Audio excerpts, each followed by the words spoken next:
2016 के होली में हाँ आप सब तमाम श्रोता समाज के प्रमोद प्रेमी यादव के हार्दिक हार्दिक अभिनंदन बा। ए शिवा स्टूडियो में हमरे शंकर भैया के माध्यम से हाँ जी रिकॉर्डिंग होके जा रहल बा। वाह ए बड़ भैया अरुण बिहारी कवि जी हाँ जे हमरे करता धारता बानी आज के समय में, बढ़ बानी वही कलाकार हमरे बड़ भैया अंजनी राम मंगया जी, हाँ। रतन शर्मा जी, हाँ बुचुल भैया बड़े, छोटू बाबा बड़े वाह। और मुन्ना भैया, हाँ। और साथे साथे आई वही बलिया के धरती से हमरे बबुआ शिष्य रवि रसीला जी जकर साथ हमेशा मिलेला हमरे भाई बबलू बबुआन जी, छोट भाई चितरंजन जी बाड़े, नगेंद्र जी बाड़े, दशरथ भैया, अमर जी, पिंटू बबुआ बैठल बड़े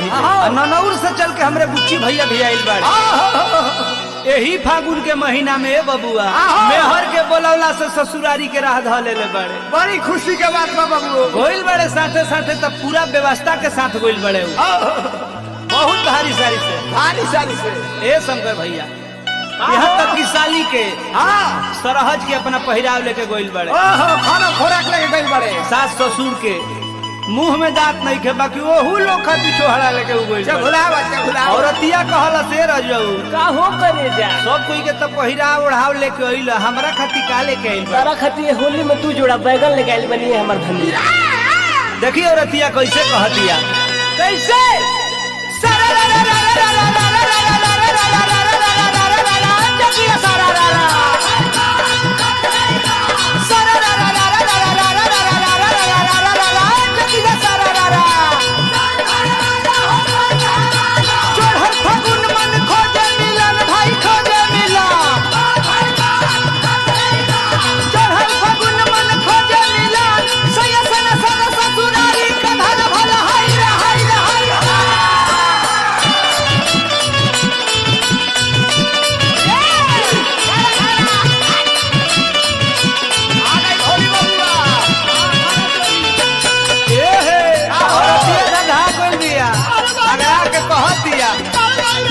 पसैया ससुरारी समत फुकाई भजाई लुकावारी ढेर दिन पसैया ससुरारी समत फुकाई भजाई लुकावारी फागुन में लेके पहनावा नया नया, फागुन में लेके पहनावा नया नया, साली के चोली सारा हजिए के साया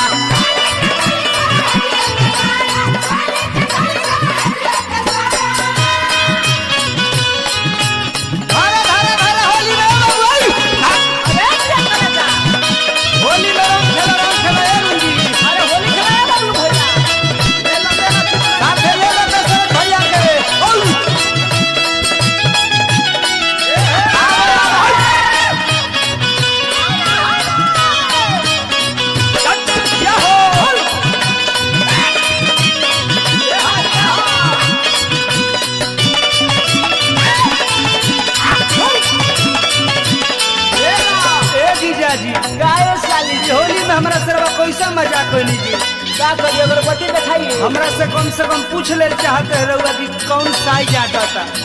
32 मांगी तो 36 लेकर रउआ चले, 36 मांगी तो 32 लेकर चले। बताई कि हमर होली बिगाड़ देने न रउआ उहे घीचो का करबू बड़ा ही कहले तले गइला छोटा कसता कुर्ती जोबन में ना होता,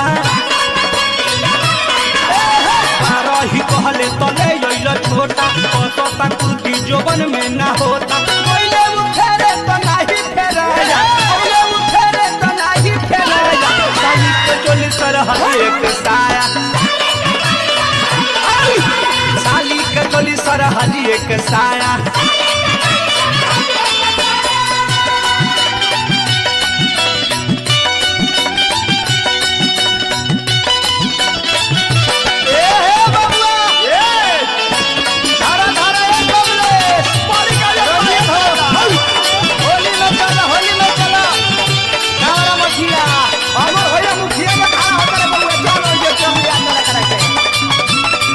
होली में निकल के दूसरा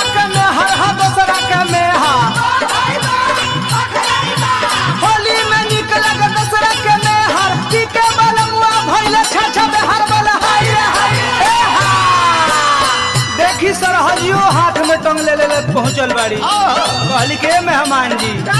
ई कैसन सामान लेके रवा चल मजा मारे में साइज गइला भूल हो पेन्ही तलौ के लहबड़ा के पुल हो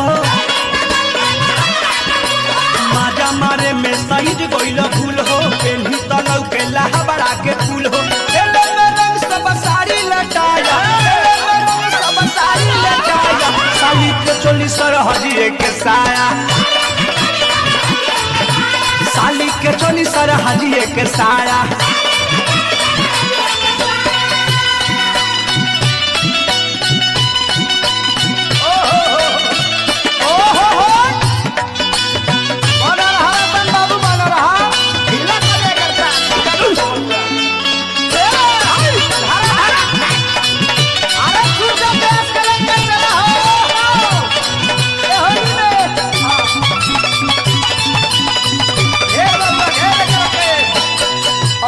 कहती है भौजी का हो हमार नदिया मरद के खाली मजाके बुझेला काहे काहे कोनो बात के आज तक सीरियस रही के जान ले बेटा मने जाई बेटा सैया के हमारा मजा के खाली सूझे अरुण बिहारी बात सीरियस ना बुझे ए हो सैया के हमारा मजा के खाली सूझे अरुण प्रमोद बात सीरियस ना बुझे होली के दिन उन्हें सब गरियाया होली के दिन उन्हें सब गरियाया साली के चोली सरहजिया के साया साली के चोली सरहजिया के साया